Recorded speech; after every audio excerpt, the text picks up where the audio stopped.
जय हिंद साथियों। आप लोगों ने बिल्कुल सही देखा, आप लोगों ने थंबनेल पर बिल्कुल सही देखा कि महंगाई किस तरीके से डायन की तरीके से अपने पर को फैला करके भारत को निगलने की कोशिश कर रही है। जी हाँ, ये महंगाई एक डायन है। ये इतनी भयानक डायन है कि इसने सत्ता में बैठी हुई सरकारों की चूल्हे भी हिला दी, उनको सत्ताच्युत कर दिया। ऐसे ही 1980 की बात है, जब सत्ता में जनता पार्टी सरकार थी और कांग्रेस के नेतृत्व में जब चुनाव हुआ लोकसभा का, तो 1980 में इंदिरा गांधी के नेतृत्व वाली कांग्रेस सरकार पुनः जो है इस महंगाई को मुद्दा बना करके सत्ता में वापस की। उसका सिर्फ एक ही, तब उस समय जो महंगाई थी सिर्फ प्याज को लेकर के थी। प्याज 1980 में जब 50 रुपए किलो बिका, तो उस समय इसे मुद्दा बना करके इंदिरा गांधी के नेतृत्व में कांग्रेस की सत्ता वापसी हुई। अब केवल प्याज को मुद्दा बना करके सत्ता परिवर्तन हुआ, और आज की बात है, आज तो सारे कमोडिटीज महंगे हैं। और उस समय जब केवल प्याज इतना महंगा था, तो एक कहावत प्रचलित थी। कहावत ये थी, तब लोग कहते थे तेरे पास क्या है, लोगों का जवाब आता था मेरे पास तो 1 किलो प्याज है।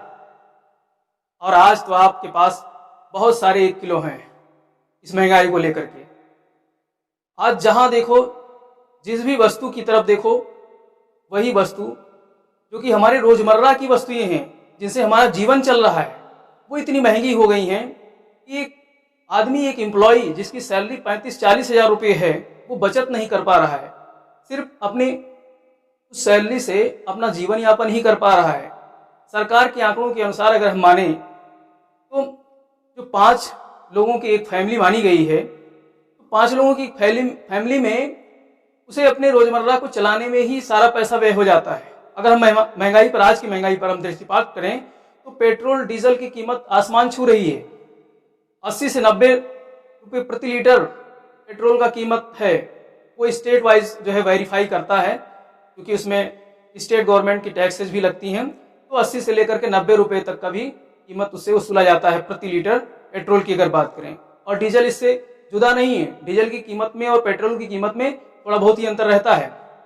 और जो परिवहन के साधन, अगर हम बाइक्स की बात करें, बाइक्स जो आज से 10 साल पहले जिनके रेट्स हुआ करते थे 40 हजार रुपये, वो आज 80-85 हजार रुपये में बिक रहे हैं। सबसे सस्ती बाइक्स की अगर हम बात करें, तो मार्केट में चले जाओ तो 80-85 हजार से कम में कोई भी बाइक शुरू नहीं होती है। इतनी महंगाई बढ़ गई है। अब भाई बाइक का अब तो मतलब जमाना ऐसा आ गया है कि लोग साइकिल से चलना पसंद नहीं करते हैं, बाइक से चलते हैं। तो बाइक तो एक आम चीज, आम वस्तुओं में आ गई है। ये सब इतने महंगे। मोबाइल रिचार्ज की अगर हम बात करें, मोबाइल रिचार्ज पहले हम जो है साल भर में एक बार करते थे, और आज 28 दिन के लिए करना पड़ता है। नहीं करें तो सिम बंद हो जाती है। और 28 दिन के लिए रिचार्ज करते हैं, और रिचार्ज की कीमत है 149 रुपये, 150 रुपये। और अगर हम आवश्यक वस्तुओं की बात करें, आप चार्ट पर देख सकते हैं, आवश्यक वस्तुओं की बात करें, आवश्यक वस्तुओं में अगर सब्जियों की बात करें, तो जो सब्जियों का राजा आलू है, आलू आसमान पर बैठा हुआ है। 40 से 60 रुपए प्रति किलो मार्केट में मिल रहा है। आप जाइए मार्केट, मंडी में जाइए, मंडी की बात कर रहा हूं।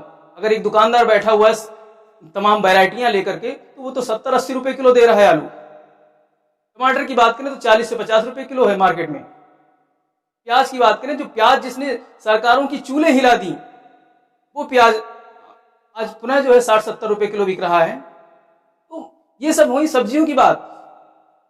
तब केवल एक सब्जी प्याज जो थी, उसने 1980 में इसी प्रकार से जो है दिल्ली में एक सरकार थी दिल्ली में उस समय, उसको हटा दिया था सत्ता से इस प्याज की महंगाई ने। लेकिन आज तो सारी सब्जी महंगी है। और अगर खाद्यान्न की बात करें, तो जो दालें हम खरीदते थे 30-35 रुपए किलो आज से 5-6 साल पहले, उनकी कीमत 100 रुपीज, 100 से 120 रुपए प्रति किलो। अगर अरहर दाल की बात करें तो 110-120 रुपए किलो मिल रही है मार्केट में। चना दाल भी उससे जुदा नहीं है, 100 से लेकर 110 रुपए किलो चना की दाल मिल रही मार्केट में। और रोटी, आटा, यानी आटा की बात करें, सबसे सस्ता वाला आटा 25 रुपए किलो बिक रहा है, जो लूज मार्केट में, जिसको आप 2-4 दिन ला करके रखोगे कीड़े पड़ जाते हैं। चावल की बात करें तो कोई भी चावल जो है 40 रुपए किलो से कम में नहीं है। मैक्सिमम रेंज पे अब चले जाओ, 150-200 रुपए किलो के चावल मिल रहे हैं शुरुआती रेंज में। तो आदमी क्या खाए, कितनी महंगाई बढ़ गई है। घरेलू गैस सिलेंडर की अगर हम बात करें, भाई सरकार ने सिलेंडर तो घर घर बांट दिया, लेकिन अब पुनः घर में लोग क्या कर रहे हैं, चूल्हे जला रही हैं औरतें। सरकार ने इसलिए जो है उज्ज्वला योजना के तहत गैस सिलेंडर वितरण किया था कि हमारे घर गांव की जो महिलाएं हैं जो चूल्हा फूंक फूंक करके अपनी आंखों की रोशनी गंवा रही हैं, वो सिलेंडर पर खाना बनाएंगे। लेकिन अब सिलेंडर भाई 650 रुपये का एक सिलेंडर आ रहा है, 1 महीना नहीं चलता है, 20 दिन में सिलेंडर खत्म हो जाता है और सब्सिडी के नाम पर 12 रुपये हमारे खाते में वापस आते हैं। कितनी महंगाई बढ़ गई है। 650 रुपये खर्च करके कौन गरीब परिवार 20 दिन के लिए जो है सिलेंडर लाएगा। सब ठप योजना। और अगर हम घर बनाना चाहें तो बिल्डिंग मटेरियल मार्केट में लेने जाते हैं तो सीमेंट, सबसे सस्ती वाली सीमेंट 250-300 रुपये किलो एक बोरी आ रही 50 किलो की। सरिया की बात करें तो 50-60 रुपये किलो सरिया। सीमेंट की बात करें तो बता दिया मैंने। और पक्की ईंटों की अगर बात करें तो 8,000-9,000 में पक्की ईंटें आप भट्ठे भी मिलती, घर पे तो 10,000 में पहुंच रही हैं। ये जो 2011 में जिनकी कीमत, ईंटों की कीमत 3,000 रुपये थी, आज 10,000 तक पहुंच गई हैं घर पे पहुंचने पर।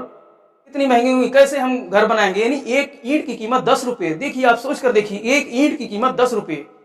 वाह भाई वाह। अब हमारे इस वीडियो के माध्यम से अब हमारे आदरणीय प्रधानमंत्री जी के भाषण को भी सुन लीजिए, उन्होंने क्या कहा था। कांग्रेस जब भी आती है महंगाई आसमान छूने लगती है, यानी कांग्रेस आई महंगाई लाई। कांग्रेस की सरकार चाहे 70 के दशक में रही हो या फिर 2014 से पहले तक, महंगाई ने गरीब की, मिडिल क्लास की कमर तोड़ी है। जबकि एनडीए की सरकार ने बीते 5 वर्षों में महंगाई की दर को नियंत्रित रखा है। बीते 5 वर्ष में खाने पीने के सामान से लेकर जूते, कपड़े, दवाई, ऐसी हर सामान्य उपयोग को हमने सामान को सस्ता किया है। तो आपने सुना हमारे वर्तमान सरकार की कथनी और करनी में कितना अंतर है। महामहिम मोदी जी कह कुछ रहे हैं और आज दिखाई कुछ और दे रहा है। दोस्तों, आपसे इतनी गुजारिश है कि महंगाई पर बनी इस वीडियो को इतना वायरल कर दो, इतना फैला दो, सभी सोशल मीडिया के सभी प्लेटफॉर्म का इस्तेमाल करते हुए, चाहे यूट्यूब हो, चाहे वो फेसबुक हो, ट्विटर हो, कोई भी प्लेटफॉर्म हो, सभी प्लेटफॉर्म का इस्तेमाल करते हुए, व्हाट्सएप है, सब पे आप शेयर कीजिए और ये उस व्यक्ति तक पहुंच जाए जो नियम बनाता है, नीति बनाता है देश को चलाने के लिए। कम से कम उसको तो पता चले कि जो है महंगाई से हमारे देश की जनता कितनी त्रस्त है। क्योंकि महंगाई को आज की मीडिया, जो आज की प्रिंट मीडिया है, जो आज की जो अपना डिजिटल मीडिया है, ये सब कोई नहीं दिखा रहा है। कोई भी टीवी चैनल वाला इस महंगाई को नहीं दिखा रहा है। सबके सब पता नहीं कहाँ सोए हुए हैं। महंगाई इतनी चरम पर पहुंच गई है, जब हम सब्जी खरीदने जाते हैं तो 500 रुपये का नोट हाल ही खत्म हो जाता है सिर्फ आलू और प्याज में। इतनी महंगाई बढ़ गई, कोई भी टीवी चैनल आज इसको दिखाने के लिए तैयार नहीं है। तो इस वीडियो को आप इतना वायरल कर दो कि कम से कम सरकार के कान तक ये बात पहुंचे और इस पर विचार करे। आपको ध्यान होगा जब मनमोहन सिंह की सरकार थी तो सिलेंडर की कीमत कुछ बढ़ गई थी, तो उनकी मिसेज ने इसका विरोध किया था। उन्होंने कहा था कि महामहिम प्रधानमंत्री जी, आप तो बाहर रहते हैं, घर में मैं रहती हूँ, मैं गृहिणी हूँ, मुझे पता है सिलेंडर की कीमत बढ़ जाएगी तो औरतों की हाल क्या होगी। तो दोस्तों, हमारे इस महामहिम प्रधानमंत्री जी तक ये वीडियो पहुंचाइए, जिनसे उनको पता चले कि आज की पब्लिक इस महंगाई से कितनी त्रस्त है।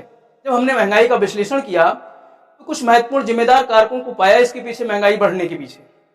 ये हमारा अपना अनुभव है, हमारा अपना विश्लेषण है, इसको अन्यथा मत लीजिएगा। हमने पाया कि जो राज्य के चुनाव होते हैं, राज्य के चुनावों में एक महान हस्ती जो प्रधानमंत्री के पद पर बैठा हुआ है, वो अपने दर्जनों सभाएं करता है और आपको पता नहीं होगा कि एक सभा में कितने करोड़ रुपए खर्च होता है। उसकी सिक्योरिटी पे ही इतना ज्यादा खर्च हो जाता है, कई करोड़ रुपए केवल सिक्योरिटी पे खर्च होता है। क्योंकि उसको एसपीजी की कमांडो की सिक्योरिटी मिली हुई है। जो मनमोहन सिंह की सरकार थी उनसे भी दोगुना खर्च होता है सिक्योरिटी पर। तो इस तरीके से आप दर्जनों सभाएं करेंगे हर राज्य के चुनाव में, और प्रत्येक वर्ष किसी न किसी राज्य के चुनाव की बारी आती है, बहुत ज्यादा पैसा वहां खर्च हो जाता है। और ये खर्च कहाँ से होता है? हमारे भाइयों द्वारा, हमारे द्वारा अदा किए गए टैक्स के पैसे से खर्च होता है। इसी प्रकार से हमारे महामहिम प्रधानमंत्री जी कोरोना से पूर्व विदेश यात्राएं बहुत करते थे। उन अनैच्छिक विदेश यात्राओं में बहुत ज्यादा पैसा खर्च होता है, उनके साथ पूरी टीम जाती है, उस टीम का बहुत ज्यादा खर्चा होता है। इसी प्रकार से सरकार जो है आंख मूंद करके अनावश्यक निजीकरण करती चली जा रही है, बहुत सारी आवश्यक चीज़ों का निजीकरण करती चली जा रही है, शिक्षा को निजीकरण में ढकेला जा रहा है। उत्तराखंड का मैटर आपने सुना होगा। भाई शिक्षा जैसी बुनियादी चीज़ें, स्वास्थ्य, चिकित्सा और शिक्षा जैसी बुनियादी चीज़ें अगर निजीकरण के हाथ में आ जाएंगी तो फिर कहाँ जाएगा हमारा देश। बेरोजगारी दर बढ़ती जा रही है, बेरोजगारी दर के बढ़ने के कारण भी महंगाई कहीं ना कहीं प्रभावित हुई है, इससे भी महंगाई बढ़ी है, लोग बेरोजगार हो रहे हैं, भ्रष्टाचार भी बढ़ रहा है। और सबसे बड़ा कारण है पुरानी पेंशन बंद कर दिया जाना। ये बहुत बड़ी जो है खामी है हमारे सिस्टम की, कि हमारे महामहिम नेता लोग बैठ करके अब कई पेंशन लेते हैं और हमारे जो सरकारी एम्प्लॉयज हैं, सरकारी कर्मचारी हैं, उनको वेतन के नाम पे कुछ नहीं दिया जाता है। एनपीएस जैसे एक झुंझुना थमा दिया गया है। अभी कुछ समय पहले ही एक हमारे साथी, शिक्षक साथी रिटायर हुए थे, उन्होंने नए पेंशन स्कीम के तहत उनको नौकरी मिली होगी और वो जब रिटायर हुए 70,000 सैलरी पाने वाला व्यक्ति सिर्फ 700 रुपये महीने उसकी पेंशन बनी। देखिए क्या न्याय है। तो ये खामियां हैं हमारे सिस्टम की, महंगाई को बढ़ने को लेकर के। इस प्रकार महंगाई अगर नियंत्रित नहीं की जाती है तो विपक्ष की जगह सड़कों पर आम जनता उतरेगी। जो सरकार सोई हुई है, पहले जब वो सत्ता में नहीं थे उस समय कहते थे महंगाई डायन है, वो उस टाइम डायन थी महंगाई, आज वो खुद डायन बन गई है। आज उनको दिखाई नहीं दे रहा। कोरोना टाइम में लोगों के काम धंधे बंद हो चुके हैं, पैसा है नहीं लोगों के पास, काम धंधा है नहीं, ऊपर से महंगाई दिन प्रतिदिन बढ़ती जा रही है। तेल के दाम ले लो, सब्जियों के दाम ले लो, दाल ले लो, आटा ले लो, हर चीज दाम बढ़ाती जा रही है। जब तक ये दाम वापस नहीं करेंगे हम ये सड़कों पे रहेंगे, हम जनता के साथ हैं। जब तक वो खोलेंगे नहीं, आंख नहीं खोलेंगे और जनता के साथ न्याय नहीं करेंगे, हम ऐसी सड़कों पर रहेंगे। देखिए फेस्टिवल जैसा कि आप इस वीडियो में देख सकते हैं, जैसे कि पिछले महीने दिल्ली की सड़कों पर आम जनता उतरी थी। तो विपक्ष तो कारगर है नहीं, क्योंकि विपक्ष में कोई बैठा ही नहीं है, सब के सब निठल्ले हो गए हैं विपक्ष भी। तो हमने सरकार को दिया था वोट, हमने सरकार को सत्ता में पहुंचाया था और अब बारी है हम सत्ता से आपको ऊपर वापस उतार भी लेंगे। ये सिस्टम है हमारे लोकतंत्र का, अगर हम ऊपर बैठा भी सकते हैं तो नीचे उतार भी सकते हैं। तो साथियों, ये थोड़ा सा हमारा जो है महंगाई को लेकर एक भड़ास थी, जिसको हमने अपने इस सोशल मीडिया के माध्यम से आप लोगों के समक्ष रखा। अगर आपको पसंद आया है तो इसे बहुत फैलाइए, वायरल कीजिए, लाइक कीजिए, दोस्तों को शेयर कीजिए और अगर हमारे चैनल को सब्सक्राइब नहीं किया है तो सब्सक्राइब अवश्य कर लीजिए। इसी के साथ जय हिंद, जय भारत।